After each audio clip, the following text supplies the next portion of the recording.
What's up, YouTube? Welcome to Back in Bama with Corey, all about Bama football. Kalen Deboer hints at major changes after Alabama's embarrassing loss to Indiana. No shit. After Alabama's humiliating blowout loss to Indiana in the Rose Bowl, Kalen Deboer hinted at significant changes. Alabama's season ended in disappointing fashion on New Year's Day, with Indiana demolishing the Crimson Tide 38-3. It was the worst postseason loss in Alabama football history and the biggest margin of defeat for the program since 1998. Where were you in 1998? Hey guys, welcome to the channel. Back in Bama with Corey. This is all about Bama football. Football news, updates, all about the Crimson Tide. Roll Tide.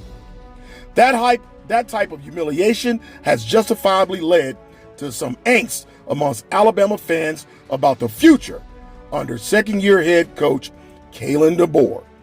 The 2025 season was a roller coaster ride of emotions, from the lowest of the lows, like the season opening loss to Florida State, and blowout losses in both the SEC championship game and Rose Bowl.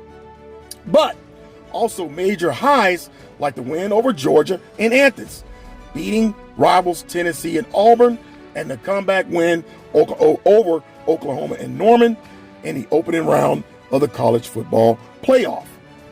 But a 5-touchdown loss to end the season is a tough pill to swallow. And the gap between Indiana and Alabama was evident, and one Deboer must close quickly to get the Crimson Tide back to the mountaintop.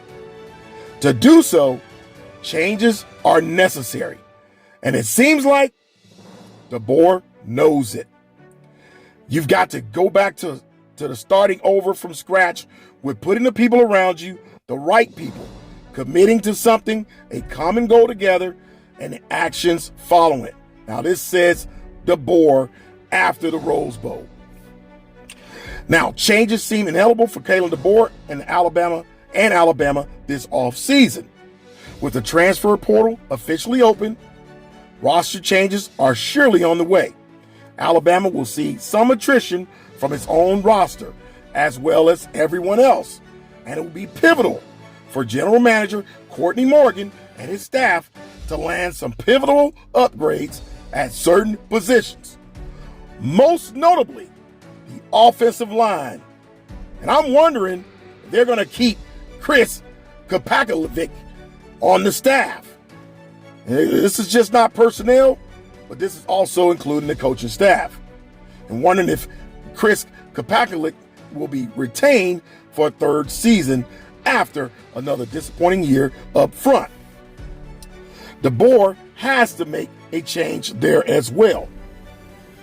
Now, the future of running back coach Robert Gillespie will be interesting too. Gillespie is popular and played a vital role in Alabama landing 5-star E.J. Crowell and in the 2026 recruiting cycle.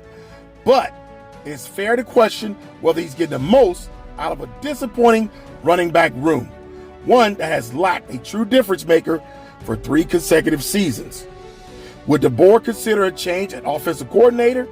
The Alabama offense underachieved this season, and ryangrubb deserves criticism for that, though he was calling plays with a hand tied behind his back due to poor play on the offensive line and the struggles at running back.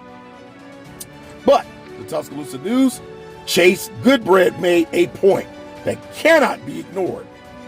Grubb was fired by the Seahawks after 1 season. Hit that subscribe button. As what? Their offensive coordinator. In large part due to Seattle's inability to run the football under his watch. That was the Achilles heel for the Crimson Tide in 2025, something that always figured to be this team's undoing. I suspect Grubb will return, but scoring 10 combined points in the SEC championship game and the Rose Bowl should mean that none of the offensive coaches are safe. Now, Kane Womack's defense got bullied by Indiana, but that unit carried a lot of the weight this season, no doubt about it. The defense came through in a clutch in a number of games prior to the playoff season. It's hard to be critical of him, and the defensive coaches aren't likely to see many, if any, changes this offseason. But Deboer knows he must reevaluate everything heading into a pivotal third season. He's not on the hot seat. Alabama has not been a serious national championship contender during either of his 2 seasons in Tuscaloosa. That has to change, and it has to change soon. This is coming from Bama Jammer, guys. Now listen, guys, as I said before, I'm a lifelong Crimson Tide fan. Been rolling Tide since birth. I decided to create this YouTube channel as a fan who is not only critical of his team, but passionate about his team. Just like many of you out there.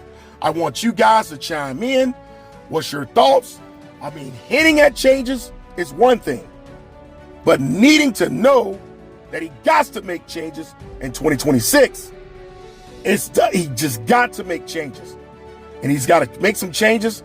They got to get in that transfer portal and pull some dogs out for that offensive line. That offensive line was just a hodgepodge of just pudding pops. I mean, they could not do anything with Indiana in that playoff game, and Indiana was the sure more dominant team than Alabama was on both sides of the ball in all phases of the game. So Kalen Deboer needs to make the changes. The administrators there, leadership, they need to help him out. They need to make sure he knows that you got to make these changes because the fans are getting restless. We're getting restless. Guys, you chime in. I want to hear your thoughts about Kalen Deboer hinting at making changes. No, he's got to make some changes. Because if he don't, and we don't make the postseason, or we get left out of the college football playoff, simply because we don't play the type of football, get back to the standard, we're going to get left out. And he's definitely going to be in the hot seat. Guys, as always, thanks for stopping by. Back in Bama with Corey. All about Bama football. Until the next time, subscribe to Back in Bama with Corey. All about Bama football. Turn on all notifications and hit that like button.